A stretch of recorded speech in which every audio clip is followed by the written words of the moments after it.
አሁን ያሉትም ሃይማኖት መሪዎች እኮ ፍትህ መናገር አለባቸው። ፍትህ በተጓደለበት አክቲቪስት እንዲሆኑ አይጠበቅም። ግን ደፍረው መናገር አይችሉም ብዙዎቹ መኖር አሁን ዳንኤል ክብረት ጊዜ መረጥኩ ጊዜ ለውጡ ጊዜ አይደለም የዛሬ 5 ዓመት በሙቀት ሂጄ አደረኩ ብዬ ተናገርኩና ለምን አደረክ የኛ ፖሊሲ ይከለክላል እና ወይ ቅስናህን መተዋለ ኢትዮጵያ መርጣለች አንተ ግን ምርጫ ላይ ከበፊት መርጣሃል ዶክተር አብይ እንዲቀየም እናገራለሁ። ይሄ ኃጢአት ነው። የሰውን ስራ መቅበር ኃጢአት ነው። የእግዚአብሔርን ስራ መቅበር ኃጢአት ነው። የሰውን ታሪክ ወስዶ ለራስ ማድረግ ኃጢአት ነው። የሰውን ታሪክ ማዳፈን ኃጢአት ነው። ስለዚህ ቃለ ሕይወቶች ንስሐ ካልገቡ አይፈቱም። ለዛ ነው ይመስለኛል ሐሰተኛ ነቢያት በብዛት ከዛ ውስጥ የሚፈላዋው ራሱ የካፌው በየሬስቶራንቱ በየጥሬ ስጋ ቤቱ እየዞሩ እየበሉ ትልልቅ ያው እንደሞ የመጣ ነገር አለ ሽምግልና የሚባል በመቶ ሺህ ብሮች አበባ ይዘው በየሰርግ ቤትና በየድግስ ቤቱ የሚዞሩ ነው የሚከተሉት። እና ያ ብቻ ሳይሆን አሁን አንዶ 3 ሚስት አግብቶ ፈቶ ከሶስተኛው ነው ከአራተኛው ጋር ነው አሁን ያለው ማለት ነው። ሐዋርያ አርገው የሚቀቡም እነዚህ ናቸው። እና እጅ ሲጭኑ ደግሞ አንደኛ ኢምፓርቴሽን አለ ነው የሚሉት። እነዚህ የጆን ሄካርድ ሰዎች ኢምፓርቴሽን አለ። ዋናው እጅ ሲጫን ይተላለፋል ሐዋርያነቱ ነው። እንግዲህ እጅ ሲጫን ሐዋርያነቱ ከተላለፈ ሐዋርያነቱ ብቻ አይደለም። ሚስት አግብቶ ዋናው ሐዋርያ እጅ ሲጭን የፍቺ መንፈስ ይተላለፋል። እኛ የብልጽግና አባላትም የኛ ልጆች ናቸው። የሸኔ ልጆችም የኛ ልጆች ናቸው። ኦነግ ሸኔ የሚባለው ማለት ነው። የፋኖም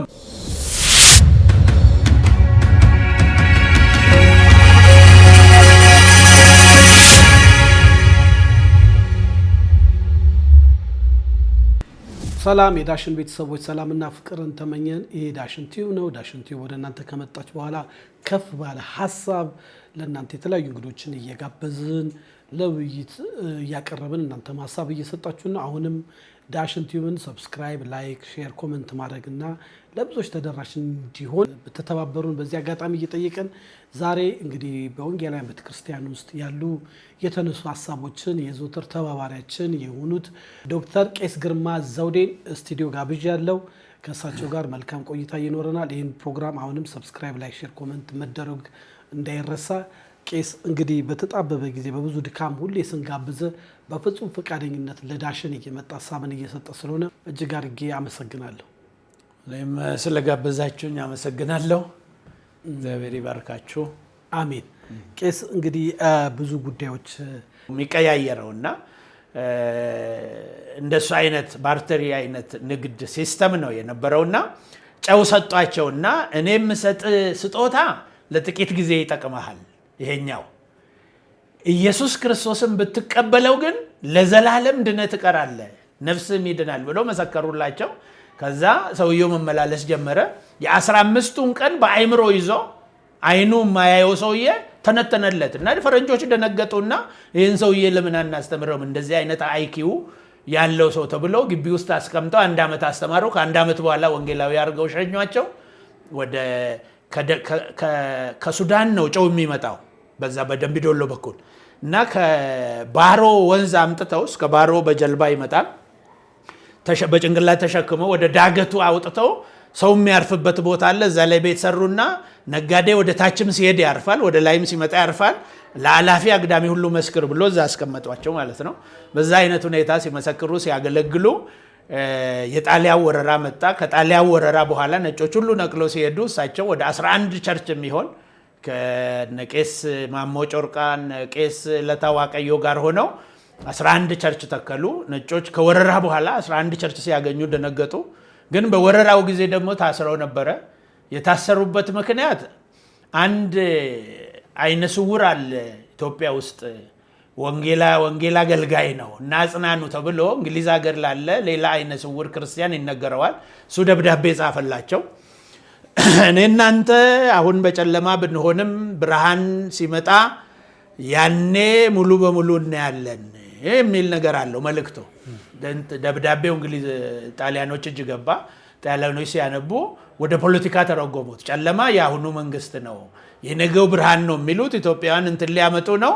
ይሄም የኢትዮጵያ ሰላይ ነው፣ ኮሚኒኬሽን እንትን እየተደራረጉ ነው ተባለና ጅማ የጣሊያኖች ዋና እንትናቸው ጅማ ነበረ። በዚህ በምዕራብ ኢትዮጵያ ጅማ መጥቶ 14 ዓመት ፈረዱባቸው፣ እዛ ታሰሩ።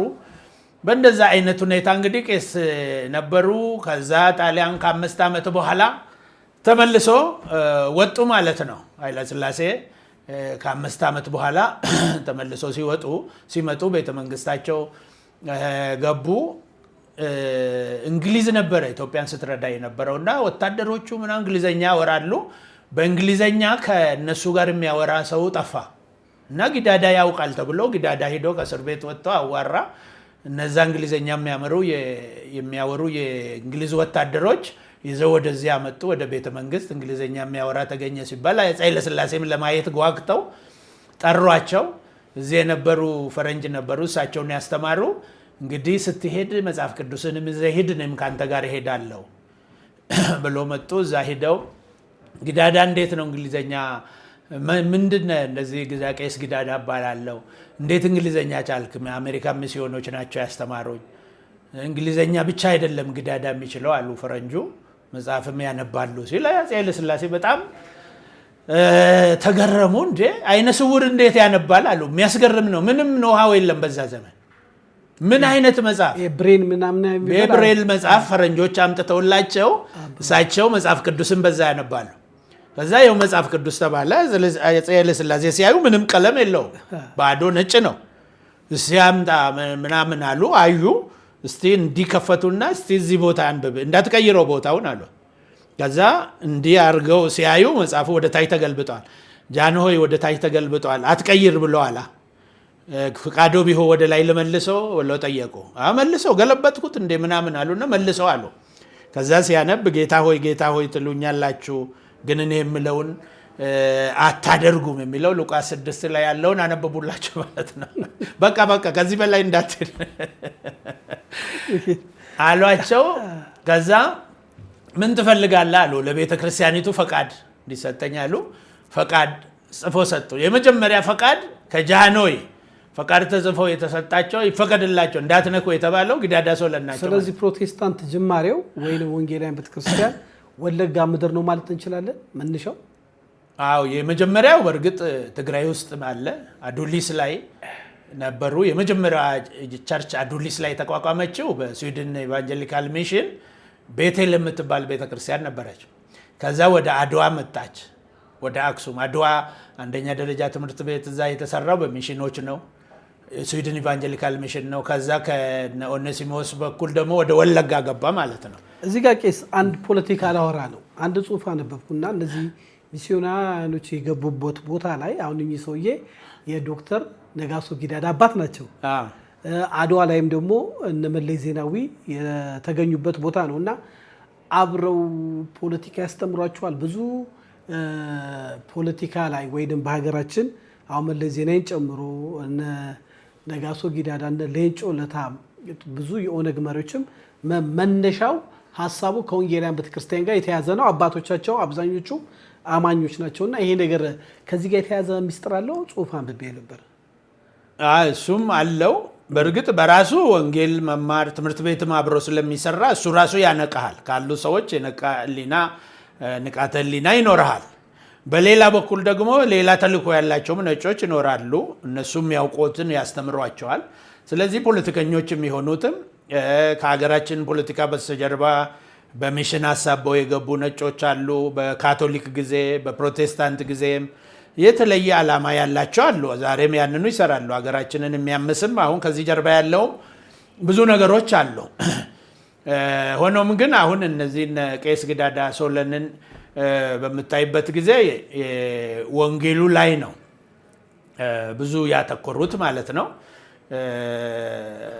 እዛ እንግዲህ አሁን በዛ መሰረት ወንጌሉን ሰሙ እና እኚህ ሰውዬ ጣሊያን ወረራ በኋላ ስለዚህ ወንጌል ስትሰማ ጥያቄ ያደርግሃል ቄስ። ማለትም ፍትህን ትጠይቃለህ፣ መብትን ትጠይቃለህ፣ አይምሮንም የማብራት ነገር አለው ልበል። አዎ ፍትሃዊ ነገር እንዲኖር ትፈልጋለህ። ስለ ፍትህ ታወራለህ። አሁን ቄስ ጉዲና ቱምሳ ስለ ፍትህ ስላወሩ ነው የተገደሉት እዚህ ሀገር ውስጥ። አሁን ያሉትም ሃይማኖት መሪዎች እኮ ፍትህ መናገር አለባቸው። ፍትህ በተጓደለበት አክቲቪስት እንዲሆኑ አይጠበቅም። ግን ደፍረው መናገር አይችሉም። ብዙዎቹ መኖር ይፈልጋሉ። ልጆችን ማሳደግ አትፈልግም ወይ? ለምን እንደዚህ ያልክ? ለምን እንዲሆን ይባላሉ በብዙ መንገድና ፍትህ እንድትጠይቅ ያደርግሃል። ቦልድ እንድትሆን ያደርግሃል። መልካም። እንደ ወደዚህ ሐዋርያ አገልግሎት እንምጣና እኚህን ሐዋርያ አባት ወደኋላ መለስ ብላ አስታወስከን። እንግዲህ አሁን ባለው ደግሞ ሐዋርያ ሹመት የሚመስላቸው አሉ። ሐዋርያ አገልግሎት በየካፌው፣ በየሬስቶራንቱ፣ በየጥሬ ስጋ ቤቱ እየዞሩ እየበሉ ትልልቅ አሁን ደግሞ የመጣ ነገር አለ ሽምግልና የሚባል በመቶ ሺህ ብሮች አበባ ይዘው በየሰርግ ቤትና በየድግስ ቤቱ የሚዞሩ ግን ሐዋርያ ስም ያላቸው ከአዲስ አበባ መውጣት የማይፈልጉ ኦዲየንሱ እንዴት ነው ብለው የሚጠይቁ ውጭ ሀገር ግን ለምነው በተለያየ ዘዴ ክብር ዶክትሬትም እየወሰዱ ብዙ ደረጃ የደረሱበታሉና ይህንን ስታይ አንተ አሁን ያለው ሐዋርያንን አይደለም የሚለውን ጭቅጭቅም ሰምተዋልና እንዴት ታየዋለህ? ቄስ አገልግሎቱ እንዲሆነ ይሄኛው ሐዋርያ እንግዲህ አሁን ቅድም ካልኩ ቄስ ጊዳዳ ሐዋርያ ናቸው። ወደ ደቡብም ሄደው ሌላው ሰው ሁሉ እስቲ ወንጌል ለመስበክ ወደ ደቡብ ምዕራብ በእንች ማጂ የምትሄዱ ተብሎ ነጮቹ ሲጠይቁ ነጮቹ እዛ አካባቢ ኢቫንጀላይዝ ማድረግ ስለሚፈልጉ አንድ ምጅ የሚያወጣ ሰው ጠፋ። ቄስ ጊዳዳ እንዲያዩና እጅ ያወጣ ሰው አለ ብሎ አጠገባቸው ያለው ሰው የለም ይሏቸዋል። ከዛ ሲጠፋ እኔ እሄዳለሁ አሉ እና ሄደው እዛ ደግሞ ሰበኩ። ብዙ ቸርቾችን ፕላንት አረጉ። ተአምራትና ድንቅ ሐዋርያ ከሆንክ ተአምራትና ድንቅ አብሮ ነው ያለው። ለምሳሌ ዶክተር ነጋሶ በህይወት እያሉ አንድ መኖሪያ ቤታቸው እጄ ነው ኢንተርቪው ያረኳቸው። ሁለት ደግሞ የአንድነት ፓርቲ ምናምን ሆነው አልነበረም አንድ ጊዜ እዛ ቢሮ እጄ ቀጥረውኝ ኢንተርቪው አርገን ቤቴል መጽሔት ላይ አውጥተናቸው ነበር። ከአባቱ አገልግሎት ውስጥ ምንድን ነው የሚያስደንቆት እርሶ? ያው እንግዲህ እኛ የአባታቸውን አገልግሎት ፍለጋ እንጂ ዶክተር ነጋሶን ፖለቲካ አይደለም ፍለጋ ይሄን ነው። በህይወት ያሉ አብሮ የነበሩ ታላቅ ወንድማቸው ዶክተር ሰለሞን ሞተዋል እና ዶክተር ሰለሞን በእርግጥ በ1950 ዓመተ ምህረት ላይ ኢንተርናሽናል የሚስዮን ስብሰባ ለመጀመሪያ ጊዜ እንደ ፕሮቴስታንት ማነው ከኢትዮጵያ ተጋብዞ ሄዱ። ቄስ ጊዳዳ ናቸው አሜሪካ ላይ እዛ ላይ ንግግር አድርገዋል ሄደው እና ዶክተር ሰለሞን ይዟቸው ሄድ ጊዳዳ ነው እንግሊዘኛ የሚችል ተብለው እዛም ተጋብዘው ሄደዋል። እና ነጋሶን ምንድን ነው የሚያስደንቆት አልኳቸው። እኔ ከአባቴ አገልግሎት ውስጥ የሚገርመኝ እሳቸው የታመመ ሰው ላይ እጅ ሲያደርጉ አሉ እጅ ሲጭኑ አያውቁም እና እጃቸውን ሲያስቀምጡ አሉ። መጫን የቤተክርስቲያን ቋንቋ ነው። ዶክተር ነጋሶ ደግሞ ከቤተክርስቲያን ብዙ ስለራቁ እጅ ስለመጫን ብዙ እጃቸውን ሲያደርጉባቸው ሰዎች ይድኑ ነበር አሉ። እንደዚህ ሰው ሲነኩ ሰዎች ይጮሁና ሰይጣን ነን እያለ የጮሁ ከውስጣቸው ደግሞ ይለቃቸው ነበር። ያ ሰይጣን ነው የሚለው አንኮንሽስ ይሆናሉ አሉ። ሰይጣን ያዛቸው ምናምን ኮሚኒስት ስለሆኑ ብዙ እንደሱ ማውራት አይፈልጉና አንኮንሽስ ለቀቀው ማለት አይፈልጉም። አዎ አንኮንሽስ ሆኑና ሰዎቹ ከዛ ይድናሉ። ይሄ ገርመኛል አሉ። ሌላስ ምንም ይገርሞታል አልኩኝ። ሚዛን ተፈሪ አካባቢ ከጋቸብ የሚባል ቦታ ያሊ ወደሚባል ቦታ ስንሄድ አሉ እና እኔ በቅሎ ጎትትላቸዋለሁ አሉ እና እሳቸው ዝናብ ኃይለኛ ዝናብ ዘነበዋል። ከፊት ይዘንባል፣ ከኋላ ይዘንባል። እኔ እሳቸውና በቅሎ ላይ ግን ዝናብ አይዘንብም ነበራሉ። ይሄ ተአምር እስከዛሬ ይገርመኛል። በሳይንስም በትምህርቴም ገጥሞኛ አቅም እስካሁን ለምን እንደዛ ሆነ የሚል ጥያቄ ነው እስካሁን አሉ። አይ እግዚአብሔር ነው ያደረገው ተአምር እኮ ነው። ይሄንን አያምኑም እርሶ ምናምን ይሆናል እንግዲህ እሳቸው ከእግዚአብሔር ጋር ስለሚቀራረቡ ምናምን ብለው አለፉ እና ሌላስ ምንድን ነው እንዳው ይገረሞታል። አንድ በቅሎ ነበረቻቸው፣ በለጠ የምትባል በቅሎ ነበረቻቸው አሉ። እቺ በቅሎ ቄስ ጊዳዳ አይነ ስውር እንደሆኑ ታውቅ ነበረ፣ ግን እንዴት እንደምታውቅ ነው የማይገባኝ አሉ። ምን ለምንድን እንዴት ነው ማወቋን ያወቁ ስንል ዛፍ ጋር ስትደርስ እሳቸው አይናቸው ስለሚያዩ የቅርንጫፍ አይናቸው እንደዚህ እንዳይወጋቸው ወይም እንዳያንቃቸው የዛፍ ቅርንጫፍ እዛ ጋር ዛፍ እንደሆነና ጊዳዳ አይተው ጎንበስ እንደማይሉ ስለምታውቅ እሷ ሸብረክ ትላለች አሉ። በቅሎዋ ያው ተአምራት እኮ ነው ይዛቸው የምትጓዙ በቅሎ የምትባዙ በቅሎ። ይሄ አሁን የእግዚአብሔር ተአምራት ነው። ከሐዋርያት ጋር እግዚአብሔር ተአምራትን ያደርግ ነበር። የነ ጴጥሮስ ጥላ ይፈውስ ነበረ። ሽባው ቤተ መቅደስ ዘንድ አዘለሉ ምናምን የሚለው ከጊዳዳ ጋር እንደዚህ አይነት ተአምራቶች ዶክተር ነጋሶ እግዚአብሔር አደረገ ማለት እንኳ እየከበዳቸው ይሄ ነገር ይገርመኛል እያሉ ቀድቻቸው መጽሔት ላይ አስፈራለሁ ሄደን እና ሐዋርያ ማለት እንደዚህ በድንቅ በተአምር እግዚአብሔር አብሯቸው የሰራ the other side of the darkness የሚለው መጽሐፋቸው የጨለማው ሌላኛው ገጽታ የሚለው ላይ በትልቁ ኢትዮጵያዊ ሐዋርያ ተብሎ ተጽፎበታል። አሁን ታዲያ ያለው ሐዋርያ ነኝ አይደለም የሚሉት ግብግሳቸው በሉኝም አላሉም። ስራቸውን የገለጸው ተልከው ሄደው አገልግለው አብያተ ክርስቲያናትን ተክለው ታሪካቸው በዓለም ደረጃ ታውቆ ነው። አሁን ግን እዚህ ቅድም ያልኩ በምግብ ቤት የሚያጨናንቁ እንደዚህ የሚደሰቱ ምን የሚሉ ሐዋርያ ነኝ አይደለም የሚሉ ግብግብ ስትሰማ ምን ትላለህ? ቄስ መቼም ታዝበሃል ብዬ ነው። እንግዲህ የሐዋርያት አገልግሎት አንዱ ከድንቅና ተአምራት ጋር የሚሄድ ነው። ሁለተኛው ወንጌልን በቤተክርስቲያን በመትከል ወንጌልን በማስፋፋት በተለያየ አገሮች ላይ እንደሱ አይነት ነው። አሁን ሐዋርያ የምትለው መጽሐፍ ቅዱስም ያለ እሳቸው ሐዋርያ በሉኝ አላሉም። ግን ቤተክርስቲያን ምን ብላለች? በጠቅላላ ጉባኤ ከዚህ በኋላ ታሪካቸው ምናቸውን በሚጻፍበት ጊዜ የቤተክርስቲያናችን ወይም የምድራችን ኢትዮጵያዊ ሐዋርያ ተብሎ እንዲጠቀሱ በጠቅላላ ጉባኤ ወስነናል። እኛ እንደዚህ አይነት አሁን ያለው እንትን ደግሞ ሙቭመንት የተነሳው በ1989 ነው የተነሳው። ጆን ሄካርድ የሚባል ሰው ተነስቶ ሐዋርያ ነኝ ብሎ ተነሳ። ከዛ ሐዋርያ በሉኝ አለ።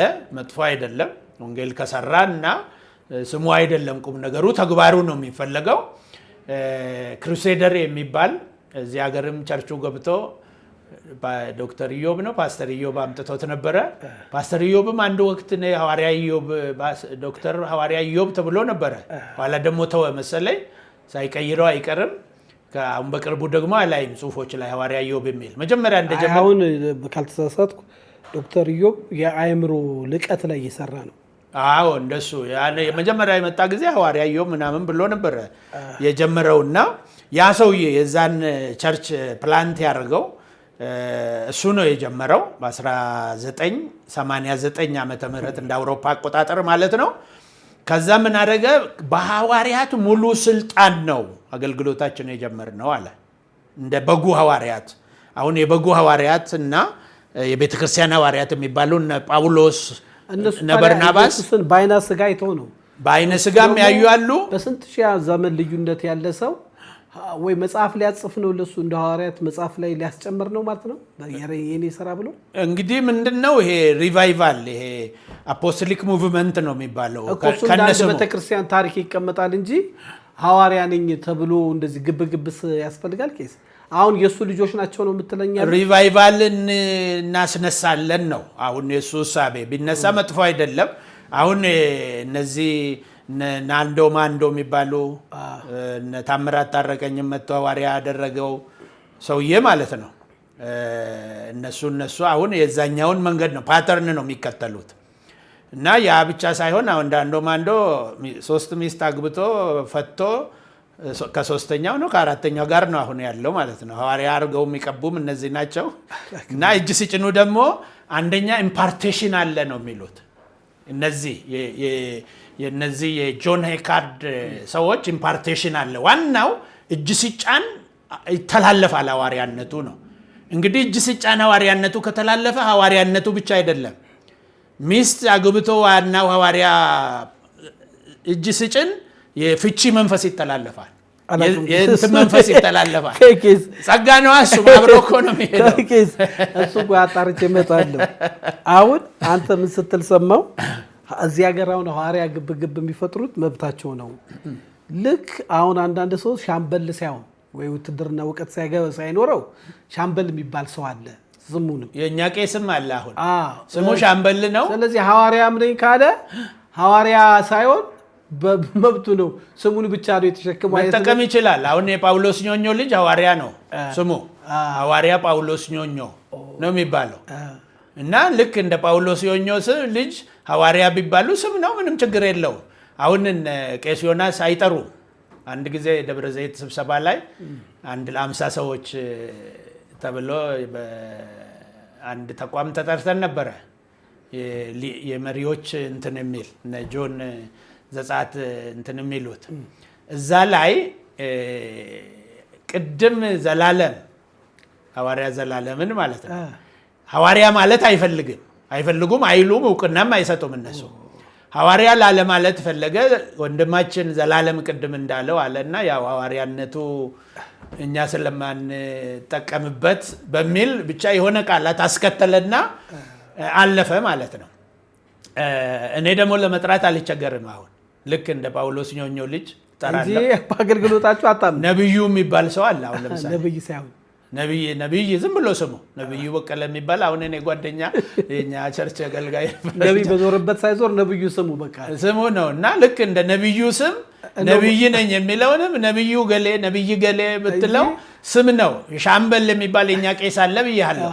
አሁን ቄስ ሻምበል ነው የምንለው፣ ግን ምንም የውትድርና ትምህርት ተምሮ አቅም ግራቀኛ አቅም እግሩን ማንሳት አቅም። ድሮ ደግሞ ኤሌመንተሪ ነው ስማር አንድ አስተማሪ ዶክተር ቦጋለ ይባላል። ዶክተር ስሙ ነው፣ ቦጋለ የአባቱ ስም ነው ማለት ነው ዶክተርነቱ እንጂ እሱ ሜዲካል ዶክተርም አይደለም፣ ፒኤችዲም የለውም። ቤተሰቡ ዶክተር ብለውት ማለት ነው። እና ቤተሰብም ልል ይችላል። አሁን ምዕመንም ተሰብስቦ ሐዋርያ ካለ እንደ ቤተሰብ ይቆጠርና ሐዋርያ ገሌ ብትለው ምን ይጎዳል? መብታቸው ነው፣ እንደፈለጉ ይጠሩት እያልከን ይችላሉ። ቃለ ሕይወትና መካነ ኢየሱስ ሲያደርጉት መድረክ ላይ አላመጣም ነው። ትክክል ነው፣ የቤታቸው አሰራር ነው። በጣም አስደናቂ መልስ ነው። ወደ መጨረሻው ሀሳብ ልምጣ። በብዙ ደካሙ ስለሆንኩ ስለ ምርጫ ኢትዮጵያ መርጣለች፣ አንተ ግን ምርጫ አልመረጥክም። ለምን? ኢትዮጵያ የሆነ ዜጋ ሆነ ከዚህ በፊት ዳንኤል ክብረት ለምን ምስጢር ታወጣብኛለህ? አይ ከበፊት መርጣሃል። ዶክተር አብይ እንዲቀየም አይደለም። ዲያቆን ዳንኤል ክብረትን መርጫለሁ ብለህ ነበረ። አሁን ምን በምርጫው ያልተሳተፍከው ለምንድን ነው? አዎ ከዛ በፊት የኛ የቤተ ክርስቲያን የፖለቲካ ፖሊሲ የሚባል አለ። የፖለቲካ ፖሊሲ አንቀጻችን ውስጥ ቄሶች